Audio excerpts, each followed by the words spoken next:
So, we're at this event. Day two. Amazing venue. How do you make the most out of events? I think it's really important.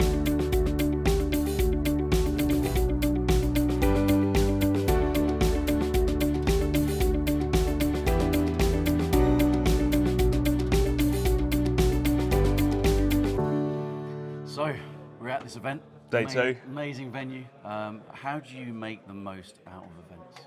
I think it's really important to maximise the content output that you can get from an event, similar to this, like they've done. So there's a live stream element, which we already do for pure virtual events, but we've also done with clients like Generation UK, where we've live streamed the event going on, like these guys at Emple are doing. So that's the ability to have it live on YouTube, on Twitch, on other major platforms, so people can access it online really nice. when accessibility is an issue, or they're too far away.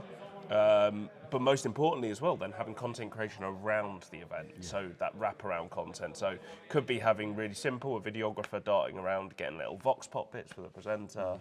Could be just getting B-roll of the event to contextualise the follow-on edits. Could be someone doing a vlog, or could be a photographer as well, going around getting some still imagery. So we're really big believers in you should maximise those opportunities, because it's rare you have this many people in the room and this much content going on at once.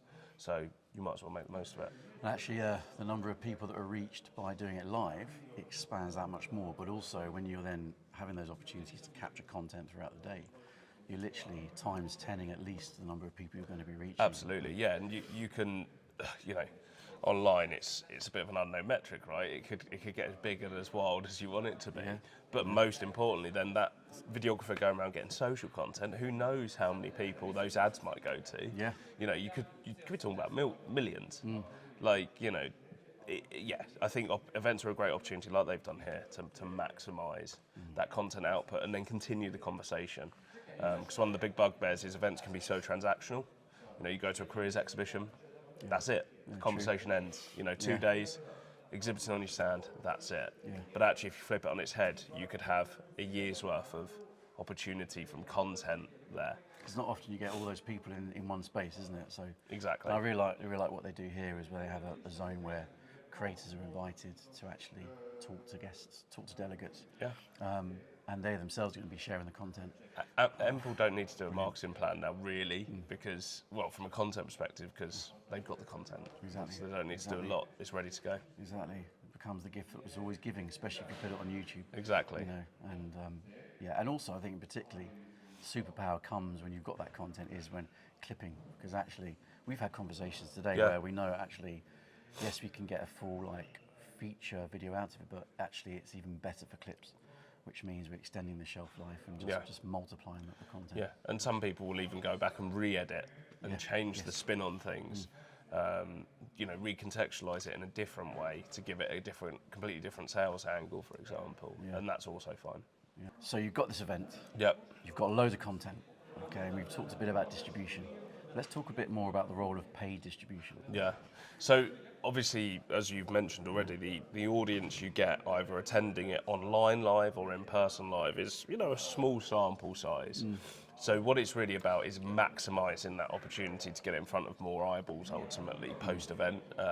So if you isolate Clearing Live, our most recent event, what we did was in the 3 days following Clearing Live, we had multiple campaigns going out to the right age demographic of those receiving their results, in turn being in that clearing period of time, and being in that clearing phase of their journey, and distributing the content to them on all major platforms to say, look, if you're getting your results, come and have a look at this. Come and have a look at what other opportunities, other than the typical historical clearing HE university pathway, are out there. So we had the Navy, the RAF, the police, pushing those opportunities to them and saying, this is something a bit different.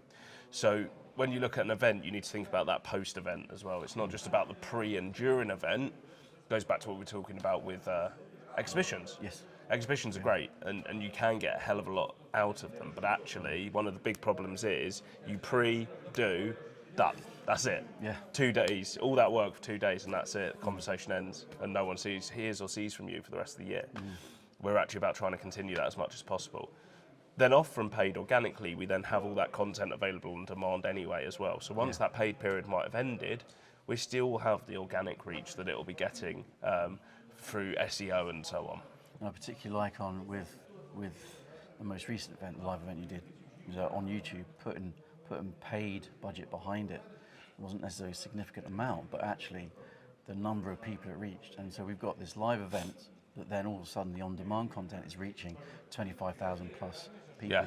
And that, thank goodness, is YouTube, still the second largest search engine on the planet, has been for years, it's always there to be found when people are searching for 100%. Yeah, it's a there's a reason Google bought it, right? It's like Google. People will search things on YouTube and look for how to do things and so on and so forth on there. So make the most of it as a platform, especially when you're looking at things like events. Exactly.